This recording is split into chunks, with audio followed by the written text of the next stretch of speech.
ચાલો હવે આપણે લાસ્ટમાં છેલ્લે તો વિદ્યુત વિભાજન કોષની શરૂઆત કરી, બરાબર. એની અંદર આપણે એનોડ અને કેથોડ ધ્રુવ પર ફેરાડેના સિદ્ધાંત પ્રમાણે આપણને જે દિગ્ગજો મળે છે એના વિશેના આપણે એક્ઝામ્પલ દ્વારા પણ અભ્યાસ કર્યો. આઈ હોપ કે તમે અન્ય એક્ઝામ્પલ પણ તમે ચોપડીમાંથી ગણવાનો પ્રયત્ન કરજો, બરાબર. હવે નેક્સ્ટ ટોપિક છે કે વિદ્યુતનું વહન. વિદ્યુતનું વહન તો એને બે ભાગમાં મેં વહેંચ્યું છે. એક પાર્ટ છે વાહકતાના આધારે, બીજો પાર્ટ છે વિદ્યુત વિભાજ્ય દ્રાવણ દ્વારા. બે ભાગમાં એને વહેંચેલું છે. હવે આપણે સમજીએ કે વાહકતાના આધારે, તો વાહકતાના આધારે તો ક્યાં વહન થાય કે ભાઈ પદાર્થોમાં આ વિદ્યુતનું વહન થાય. હવે એ પદાર્થોમાં જે વિદ્યુતનું વહન થાય તો એની અંદર આપણે પદાર્થના ત્રણ સ્વરૂપો છે કે જેમાં આપણે ધાતુઓ જે આવશે, બરાબર, ધાતુઓ અને મિશ્ર ધાતુઓ જે વિદ્યુતના આધારે કેવી કહેવાય છે, સુવાહક તરીકે ઓળખવામાં આવે છે, બરાબર. બીજો છે અધાતુઓ. અધાતુઓ એ વિદ્યુતના વહનને આધારે કેવી કહેવાય છે, અવાહક તરીકે ઓળખવામાં આવે છે. અને ત્રીજું છે અર્ધધાતુ તત્વો. અર્ધધાતુ તત્વો જેના દ્વારા વિદ્યુતનું વહન તો અર્ધવાહક રૂપે કરવામાં આવતું હોય છે. એટલે કે વાહકતાના આધારે સુવાહક, અવાહક અને અર્ધવાહક, આ ત્રણ એના પ્રકારો પડે છે. ત્રણેયમાં ધાતુ, અધાતુઓ અને અર્ધધાતુઓનો સમાવેશ કરવામાં આવે છે. હવે ચેપ્ટર નંબર 1 ઘન અવસ્થા, બરાબર. આપણે જ્યારે સ્કૂલમાં હતા ત્યારે ઘન અવસ્થા મેં એની અંદર ક્ષતિ સુધી આપણે શરૂઆત કરેલી હતી, બરાબર. એના પછીનો ટોપિક બધો બાકી છે, ક્ષતિમાં પણ બાકી છે, પણ એની અંદર આપણે ડિટેલમાં ત્યાં આગળ અભ્યાસ કરીશું. હવે આ જે વહન થાય છે તો એમાં બી અર્ધધાતુ તત્વો એટલે અર્ધવાહક રૂપે એનું નિર્માણ થાય અને એમાં વિદ્યુતનું વહન થાય, બરાબર. પણ આપણે મેઇન છે ધાતુ કે ભાઈ આપણા માટે જે સુવાહક સ્વરૂપ છે એ આપણા માટે મહત્વનું છે કે ભાઈ ધાતુઓમાં વિદ્યુતનું વહન જે થાય છે એ વહન કોના આધારે થાય છે, તો એવું કહેવાય છે કે ભાઈ ધાતુઓમાં વિદ્યુતનું વહન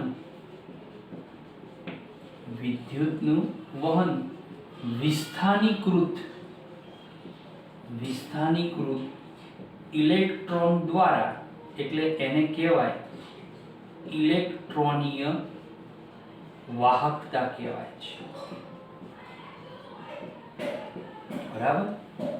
ઇલેક્ટ્રોન દ્વારા જે વહન થાય, ધાતુઓ, મિશ્ર ધાતુઓ વગેરેમાં જે વિદ્યુતનું વહન ઇલેક્ટ્રોન દ્વારા થાય છે, પણ કેવા ઇલેક્ટ્રોન, વિસ્થાનીકૃત, તો એને કહેવાય છે ઇલેક્ટ્રોનીય વાહકતા કહેવાય છે. હવે ઇલેક્ટ્રોનની જે વાહકતા છે તો એ પણ અલગ અલગ ત્રણ પરિબળો પર આધાર રાખે. આરી એ ત્રણ પરિબળો પર આધાર રાખે. પહેલું પરિબળ કે ધાતુનું બંધારણ અને લાક્ષણિકતાઓ, બરાબર.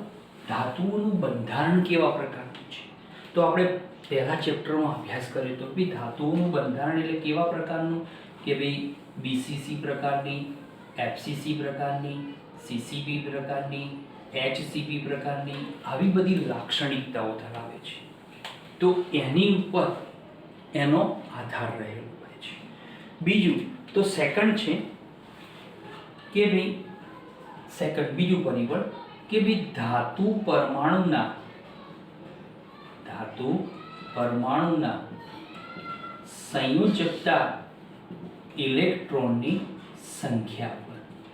તો આપણે ભણી ગયા કે ભાઈ ધાતુઓની સૌથી મહત્તમ જે ભ્રમણ કક્ષા હોય એમાં જે ઇલેક્ટ્રોન એને સંયોજકતા ઇલેક્ટ્રોન કહેવાય. એમાંય પાછા અયુગ્મિત ઇલેક્ટ્રોનની સંખ્યા જેટલી વધારે એટલું વિદ્યુતનું વહન સૌથી વધારે થાય. એટલે એનો આધાર સંયોજકતા ઇલેક્ટ્રોનની સંખ્યા પર રાખવામાં આવતો હોય છે. બીજો છે ત્રીજું પરિબળ, તો તાપમાન છે કે ભાઈ તાપમાન વધારો થાય તો વિદ્યુતીય વાહકતા એટલે કે વિદ્યુતનું વહન ઘટે. કેમ ઘટે? કે ભાઈ તમે કોઈ ધાતુનું તાપમાન વધારો તો શું થાય કે એ તાપમાન વધવાને કારણે દરેક જે પરમાણુઓ જે ગોઠવાયેલા છે એ આંદોલન ઉર્જા ઉત્પન્ન કરે. એ આંદોલન ઉર્જાને કારણે બધી પરમાણુમાં આવી આંદોલન ઉર્જા ઉત્પન્ન થાય. એના કારણે વિદ્યુતનું વહન ત્યાં આગળ શક્ય બનતું નથી. તો આ ત્રણ મુખ્ય પરિબળો છે કે જે વાહકતાના આધારે જે સુવાહક પદાર્થો છે એની અંદર આ ઇલેક્ટ્રોનીય વાહકતા આના ત્રણ પરિબળો ઉપર આધાર રાખે છે. બરાબર? તો આપણે આ ખાલી સમજવાનું છે. આપણો મેઇન ટોપિક છે તો ભાઈ બીજું છે વિદ્યુતનું વહન. તો આપણે શું કરીએ છીએ? કોષ બે પ્રકારના, એક વિદ્યુત રાસાયણિક કોષનો અભ્યાસ કર્યો, બીજો વિદ્યુત વિભાજનનો. હવે વિદ્યુત વિભાજન હોય કે વિદ્યુત રાસાયણિક, એમાં શું ભરીએ છીએ? વિદ્યુત વિભાજ્ય દ્રાવણ ભરવામાં આવે છે. બરાબર? હવે આ જે દ્રાવણ ભરવામાં આવે તો દ્રાવણની અંદર શું હોય કે ભાઈ વિદ્યુત વિભાજ્ય દ્રાવણોમાં આયનો દ્વારા શું થશે? વિદ્યુતનું વહન તેવી વાહકતાને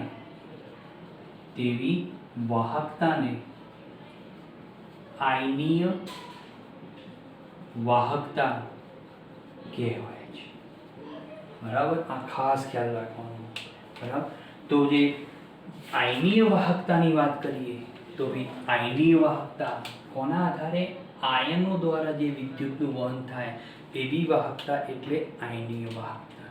તો આયનીય વાહકતા એના પણ અલગ અલગ પરિબળો પર આધાર રાખશે. તો એના 5 પરિબળો પૈકી પહેલું પરિબળ કે ભાઈ જે વિદ્યુત વિભાજ્ય પદાર્થ લીધો છે એના સ્વભાવ અને પ્રકૃતિ ઉપર આધાર રાખશે. બરાબર? તો તમે જે પદાર્થ લો છો, કયો પદાર્થ? વિદ્યુત વિભાજ્ય પદાર્થની પ્રકૃતિ પર અથવા સ્વભાવ પર આધાર રાખે છે. કેમ કે ઘણા બધા વિદ્યુત વિભાજ્ય પદાર્થો છે. ઘણા વિદ્યુત વિભાજ્ય પદાર્થો એમનું સંપૂર્ણ આયનીકરણ થાય છે, એટલે આયનો વધુ માત્રામાં ઉત્પન્ન થશે. જેમ આયનોની સંખ્યા વધારે તેમ વિદ્યુતનું વહન વધારે. બરાબર? અને ઘણા એવા પદાર્થો છે કે જેનું સંપૂર્ણ આયનીકરણ નથી થતું તો આયનોની સંખ્યા ઘટી જાય, એટલે આયનીય વાહકતા એટલે વિદ્યુતનું વહન ત્યાં આગળ ઓછું થઈ જાય છે. બરાબર? બીજું પરિબળ સેકન્ડ, તો બીજું પરિબળ છે કે ભાઈ ઉત્પન્ન થતા આયનોનું કદ અને તેમના જલીયકરણ એટલે કે એને કહેવાય દ્રાવકીય છે કે ભાઈ ઉત્પન્ન થયેલ આયનોના કદ અને જલયોજન પર આધાર રાખે છે. કે ભાઈ આયનોનું કદ, તો યાદ રાખો જેમ આયનોનું કદ નાનું હોય એમ વિદ્યુતનું વહન ફાસ્ટ થાય. કેમ કે આયનોનું કદ નાનું એટલે અવરોધ ઓછો થઈ જાય. બીજું છે જલયોજન, એટલે એને કહેવાય, તમારી નવી બુકમાં શબ્દ આપ્યો છે દ્રાવક યોજન. દ્રાવક યોજન એટલે કે જે આયનોની આસપાસ જે પાણીના અણુઓ વીંટળાય એ વીંટળાવાની સંખ્યા જેટલી આયનની આસપાસ વધારે એટલું આયનીય વાહકતા ઝડપી થતી હોય છે. ત્રીજું પરિબળ, તો ત્રીજું પરિબળ છે તમે વાપરેલો દ્રાવક. તો ભાઈ દ્રાવકની પ્રકૃતિ અને સ્નિગ્ધતા પર. બરાબર? તો દ્રાવકની પ્રકૃતિ, એની પ્રકૃતિ કેવી છે, એનો સ્વભાવ કેવો છે, અને એની સ્નિગ્ધતા. તો સ્નિગ્ધતા એટલે જેનું વહન ફાસ્ટ થતું હોય ને એ દ્રાવક સૌથી વધારે વપરાય. જેમ કે પાણી અને તેલની વાત કરીએ, બરાબર, તો પાણી કરતાં તેલનું વહન ધીમી ગતિમાં હોય કેમ કે એની સ્નિગ્ધતા બહુ ઊંચી હોય છે. તો દ્રાવકની પ્રકૃતિ અને સ્નિગ્ધતા પર આધાર રાખે છે. ચોથું પરિબળ છે તો વિદ્યુત વિભાજ્ય ની સાંદ્રતા પર. તો એની સાંદ્રતા પર પણ આધાર છે કે જેમ સાંદ્રતા વધુ એમ આયનીય વાહકતા વધારે, બરાબર. પણ સંપૂર્ણ આયનીય વાહકતા એ રીતે વધારે ના કહી શકાય, કેમ કે ત્યાં આગળ એક પરિબળ ઉત્પન્ન થાય છે. એ પરિબળ આપણે પછી વાત કરીએ, બરાબર. અને પાંચમું પરિબળ છે તાપમાન. તો તાપમાન પણ આની ઉપર અસર કરતું હોય છે. તો વિદ્યુત વિભાજ્ય દ્રાવણ દ્વારા શું થાય છે? વિદ્યુતનું વહન. આ વહનની અંદર જે વહન થાય એ વાહકતાને આધારે એને આયનીય વાહકતા કહેવાય. એ આ પાંચ પરિબળો ઉપર આધાર રાખે. તો આ એક આ પરિબળ અને એક આ પરિબળ જે તમારે 2 માર્ક્સના પ્રશ્નો માટે યાદ રાખવાના, બરાબર. હવે આયનીય વાહકતા તો આ પરિબળો ઉપર આધાર રાખે, રાઈટ. પણ આપણે વાત કરી કે વિદ્યુત વિભાજ્યની સાંદ્રતા, તો એમાં શું થાય છે કે એમાં આયનીય વાહકતામાં આયનીય વાહકતામાં જે આયનો ઉત્પન્ન થાય, એટલે કે આયનો દ્વારા વિદ્યુતના વહનમાં વિદ્યુતના વહનમાં અવરોધ ઉત્પન્ન થાય છે, બરાબર. આ આપણો મેઇન ટોપિક છે કે આયનો દ્વારા જે વિદ્યુતનું વહન થાય છે એમાં એ વખતે વિદ્યુતના વહનમાં અવરોધ પણ ઉત્પન્ન થતો હોય છે. તો આ અવરોધ જે ઉત્પન્ન થાય છે, તો એ અવરોધ કઈ રીતે ઉત્પન્ન થાય છે? તો એ અવરોધને આપણે સમજવા માટે તો આપણે ટોપિકની વાત કરીએ કે વિદ્યુતના વહનમાં એનો અવરોધ ઉત્પન્ન થાય, આયનો દ્વારા અવરોધ ઉત્પન્ન થાય. કેમ આયનો દ્વારા? કે જેમ સાંદ્રતા વધી જાય એટલે આયનોની સંખ્યા વધે. આયનોની સંખ્યા વધે એટલે શું થાય?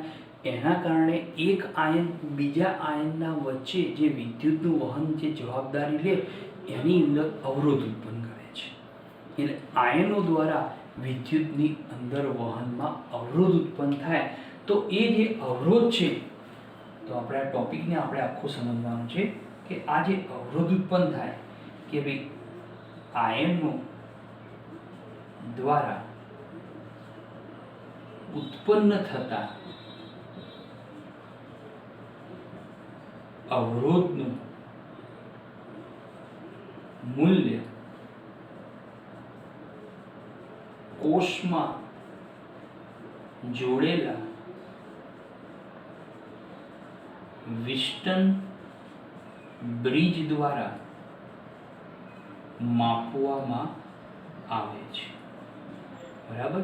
વિસ્ટન બ્રિજનો ઉપયોગ થાય છે. તો વિસ્ટન બ્રિજની મદદથી અવરોધનું મૂલ્ય માપવામાં આવે છે. ક્યાં આગળ મપાય છે? તો આયનો દ્વારા જે વિદ્યુત વિભાજ્ય દ્રાવણમાં આયનો દ્વારા જે અવરોધ ઉત્પન્ન થયો એ અવરોધનું માપન કરવામાં આવે છે. હવે આ અવરોધનું જે માપન કરવામાં આવે તો એવું કહેવાય છે કે વિદ્યુત વિભાજ્ય કોષની અંદર કે વિદ્યુત વિભાજન જે કોષમાં, તો એ કોષમાં તમે શું લો છો?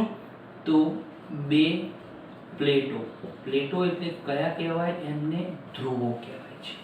તો 2 પ્લેટો વચ્ચેનું અંતર અથવા ધાતુના તારની લંબાઈ L, બરાબર. તો વિદ્યુત વિભાજન કોષમાં 2 ધ્રુવો એમની વચ્ચેનું અંતર કહેવાય, અથવા એ જે પ્લેટો છે એમને આપણે ધાતુના તારથી જોડીએ છીએ, તો એ તારની લંબાઈ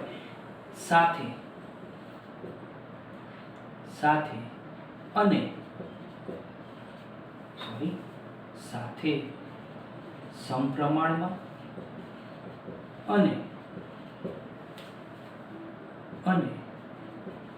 તેમના આડછેદના ક્ષેત્રફળના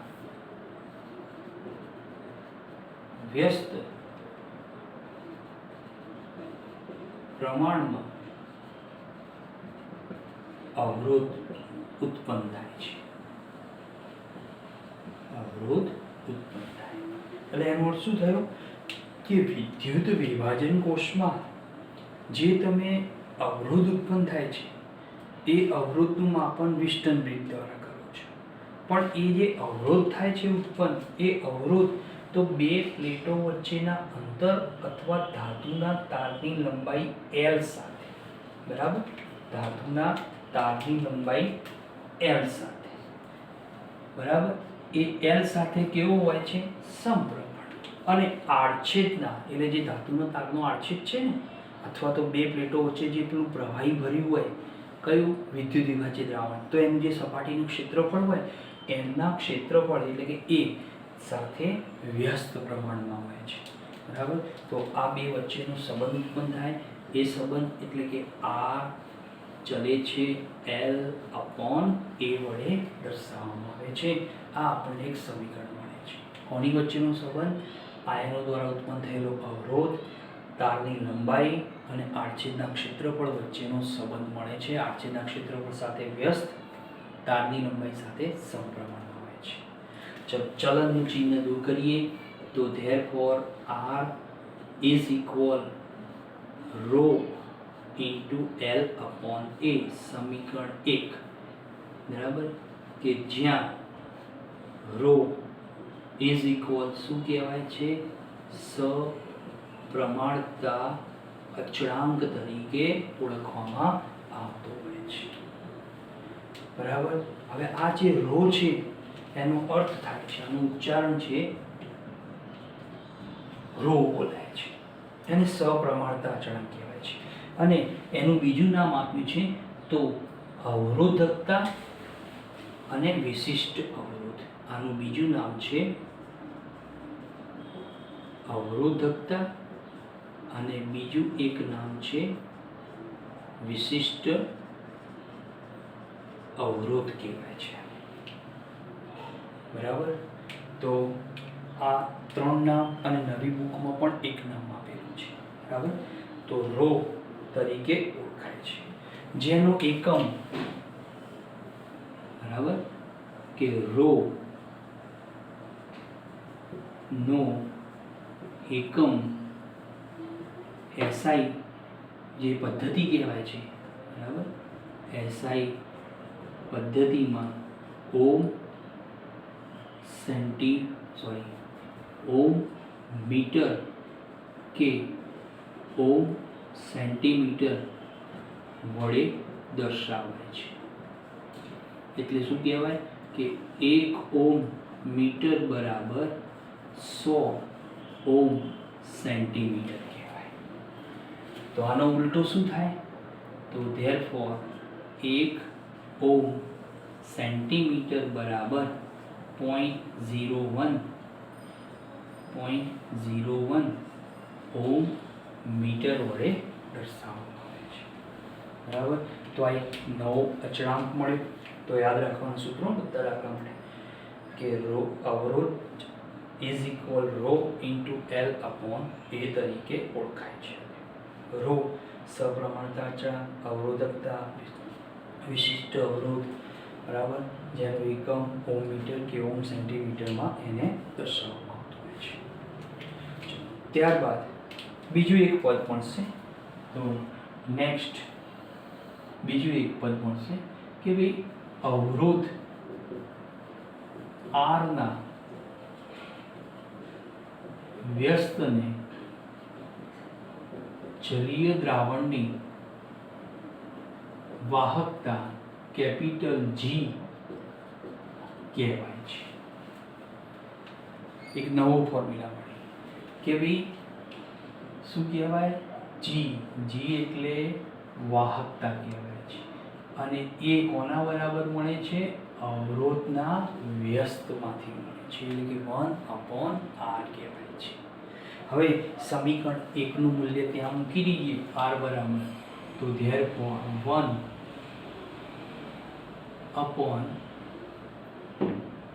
1/rho into L/A બરાબર, તો 1/rho into A/L. સમીકરણ નંબર 2. બરાબર, આ એક સમીકરણ આપણને નવું મળે છે. હવે આ સમીકરણમાં કે સમીકરણ 2 માં 1/ρ ને કેપિટલ K એટલે એને કહેવાય છે વિશિષ્ટ વાહકતા, બીજું નામ છે કપ્પા, વડે દર્શાવાય છે. બરાબર, તો 1/ρ એટલે ρનો વ્યસ્ત શું થયો? તો વિશિષ્ટ વાહકતા મળે છે, જેને આપણે શું કહીએ છીએ? કપ્પા તરીકે ઓળખીએ છીએ.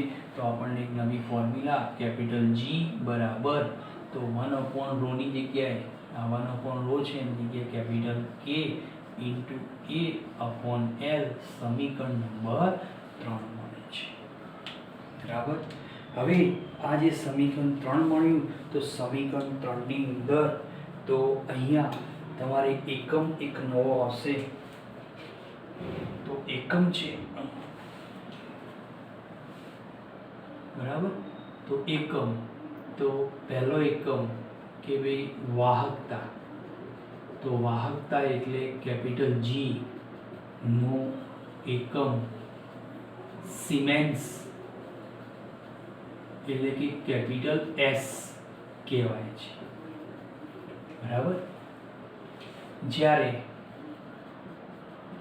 કેપિટલ K એટલે કે વિશિષ્ટ વાહકતા, વિશિષ્ટ વાહકતા જેને આપણે કપ્પા કહીએ છીએ, નો એકમ, તો નો એકમ છે તો પ્રતિ ઓમ પ્રતિ મીટર કહેવાય છે. બરાબર, કયો એકમ કહેવાય છે?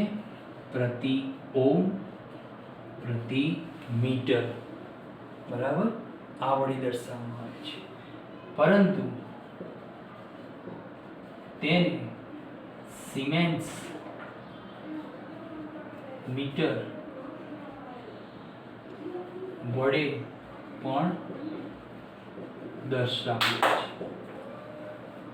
બરાબર, તો એને સિમેન્સ મીટર વડે પણ દર્શાવવામાં આવતો હોય છે. તો આ રીતે આપણને એકમો મળ્યા, તો પદો મળે છે. એક કેપિટલ R મળ્યો જે અવરોધ છે, લંબાઈ અને આડછેદના ક્ષેત્રફળ સાથે, લંબાઈ સાથે સમપ્રમાણ, આડછેદના ક્ષેત્રફળ સાથે વ્યસ્ત પ્રમાણ. હવે ચલનનું ચિહ્ન દૂર કર્યું, સપ્રમાણતા અચળાંક મળ્યો, એને ρ કહેવાય છે. એના આ અલગ અલગ નામ વડે દર્શાવાય છે.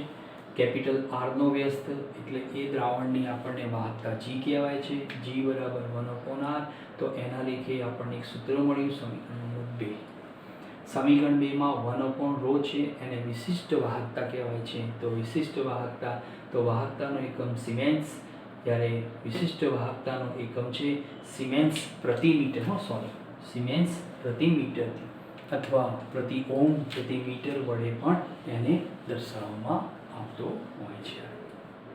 બરાબર, તો આ એક આપણને નવા સૂત્રો મળે છે જેનો આપણે ઉપયોગ તો એક્ઝામ્પલની ગણતરીની અંદર કરવામાં આવતો હોય છે. ચલો, હવે આપણે આ તો ટોપિકની વાત કરી. હવે આખું આ જે અભ્યાસ કર્યો કે ભાઈ વાહકતા વિશેનો વાત કરી. હવે એ જે વાહકતાની વાત આવે છે, તો અહીંયા તમારી નવી બુકમાં તો એમાં એક નવો ટોપિક આપ્યો છે, વાહકતા કોષ કહેવાય છે. શું કહેવાય છે? વાહકતા કોષ. બરાબર, જે વાહકતા છે તો જે જલીય દ્રાવણો બનાવીએ કે ઘન પદાર્થો હોય, સુવાહક ધાતુઓ હોય, કોઈ વિદ્યુત વિભાજ્ય પદાર્થો હોય, એ બધાની વાહકતા કેવી મળે? અલગ અલગ મળે છે. હવે એ વાહકતાનું મૂલ્ય કઈ રીતે માપવું? અવરોધનું મૂલ્ય તો વિસ્ટન બ્રિજ દ્વારા, પણ વાહકતા કઈ રીતે માપવી? તો એની માટે વાહકતા કોષની રચના છે કે વાહકતા કોષ કઈ રીતે તૈયાર થાય છે. તો એની અંદર તો આપણે ટોપિકમાં થોડુંક જઈએ અંદર એ શું કહેવા માંગે છે. તો વાહકતા કોષ તો આપણી ચોપડીમાં બે રીતે દર્શાવેલા છે, ઊભોય આવે છે અને આડોય પણ આવે છે.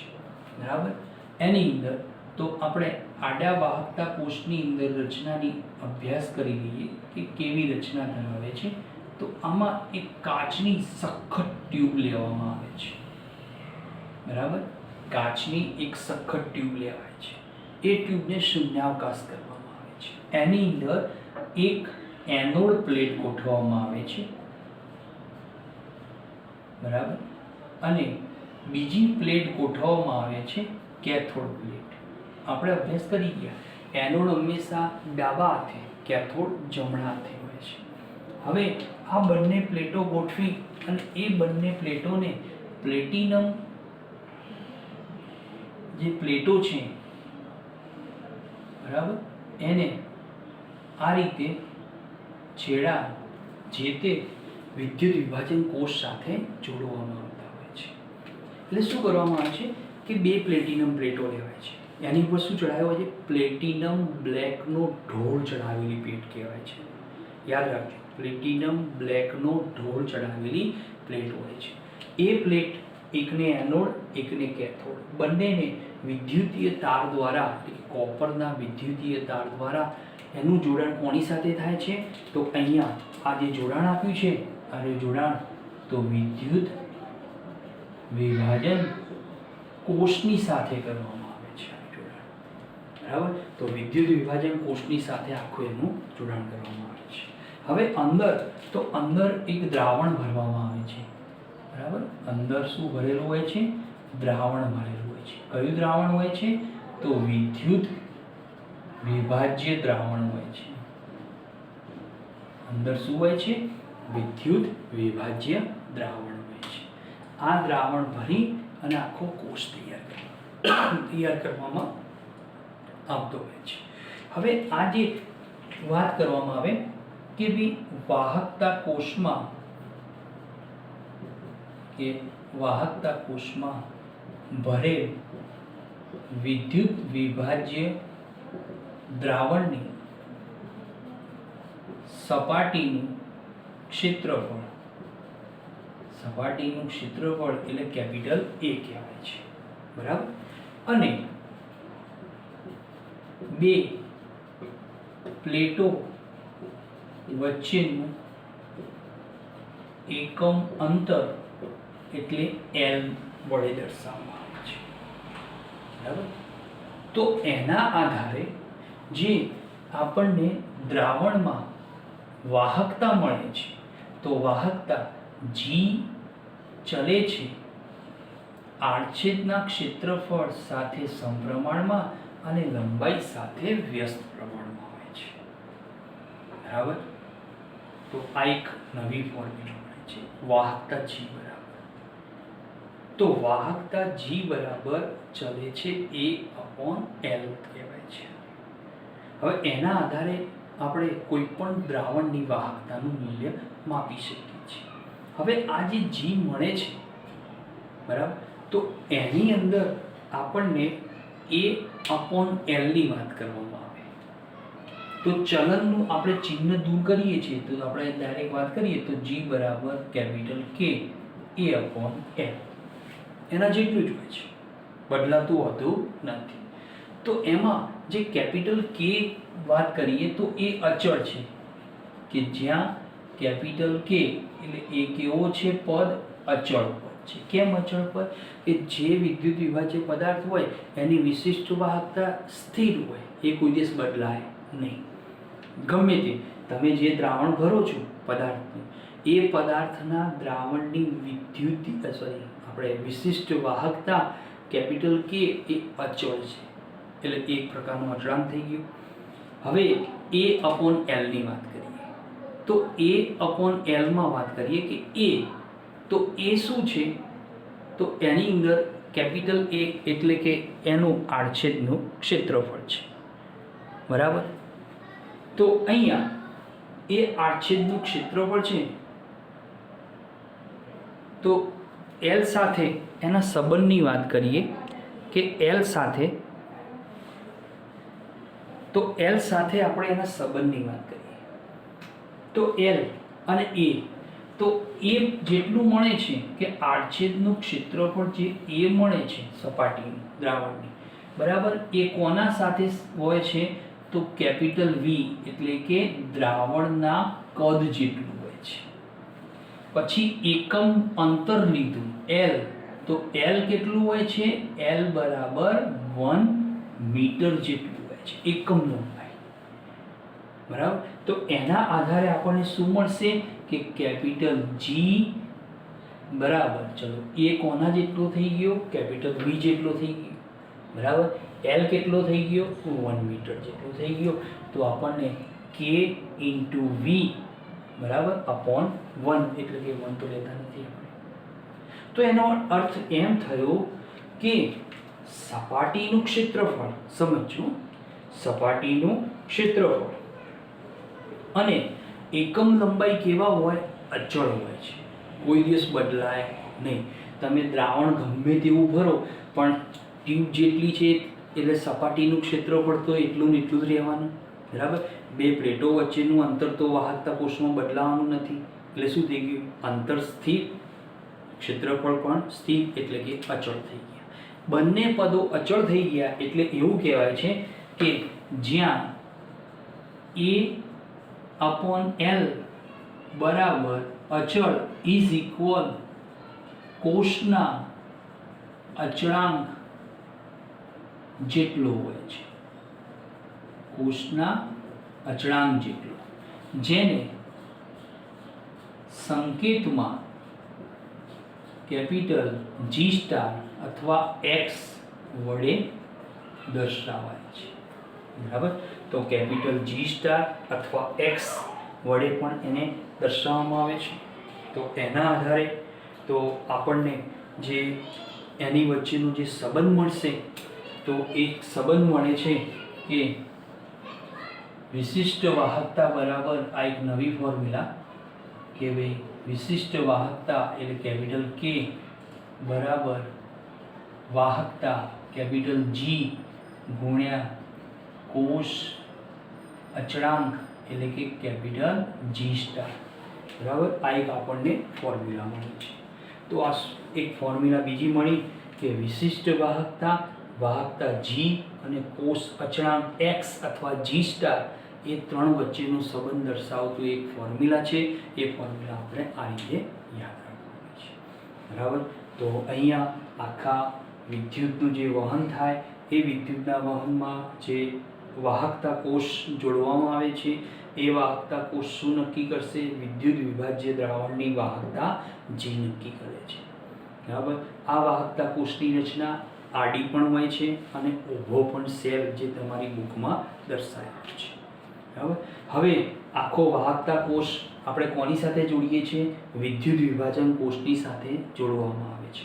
એ વખતે વિદ્યુત વિભાજન કોષમાં જે આયનો દ્વારા જે વિદ્યુતના વહનમાં જે અવરોધ ઉત્પન્ન થયો હતો, તો એ અવરોધોનું મૂલ્ય માપવા માટે તો એક શ્રેણીવાળી આખી રચના આપેલી છે, જે આપણી ચોપડીમાં આપેલી છે, પણ એનો આપણે કોઈ ડિટેલમાં અભ્યાસ કરવાનો છે નહીં. બરાબર, કેમ કે એમાં આપણે જવાનું નથી, એ આપણે કોઈ ટોપિક આપશે નહીં. તો આપણે અહીંયા આજે જે વાત કરી કે ભાઈ વાહકતા કોષ અને એના વિશેનો જે અભ્યાસ, તો આટલી રીતે આપણે કરવામાં આવે છે.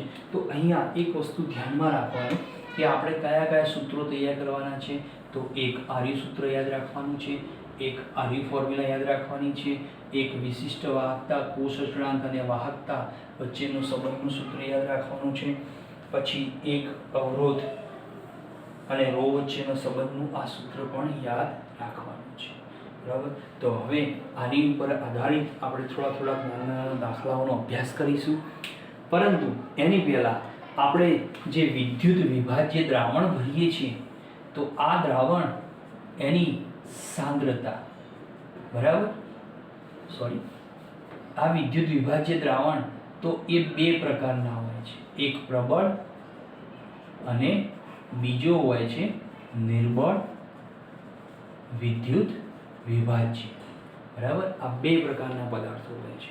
તો બંને પ્રકારના પદાર્થો દ્વારા જે દ્રાવણ જે બનાવીશું, તો એ દ્રાવણની અંદર એ દ્રાવણમાં વાહકતા કેવી જોવા મળે છે, એટલે કે નિર્બળ અને પ્રબળ વિદ્યુત વિભાજ્ય પદાર્થો એમની સાંદ્રતા એની ઉપર કેવી અસર કરે છે, તો એ વિશેનો સંબંધ આપણે નેક્સ્ટ પીરિયડમાં તો ઓસ્વાલ્ડના આપેલા નિયમ અને બીજો એક નિયમ ભણીશું, કોલ્હારસના આપેલા નિયમ ઉપરનો અભ્યાસ કરીશું આપણે, બરાબર. તો નેક્સ્ટ પીરિયડમાં આપણે ઓસ્વાલ્ડનો નિયમ અને કોલ્હારસના નિયમ જે સ્વતંત્ર અભિગમ કહેવાય છે, તો એમાં આપણે પ્રબળ અને નિર્બળ વિદ્યુત વિભાજ્ય પદાર્થો વિશેનો અભ્યાસ કરી અને એમાં એક આલેખ છે, એ આલેખ અને સૂત્રો અને નિયમો દ્વારા એનો અભ્યાસ કરી અને પછી આ બધા ટોપિક ઉપર એક સાથે દાખલાની શરૂઆત કરીશું, બરાબર.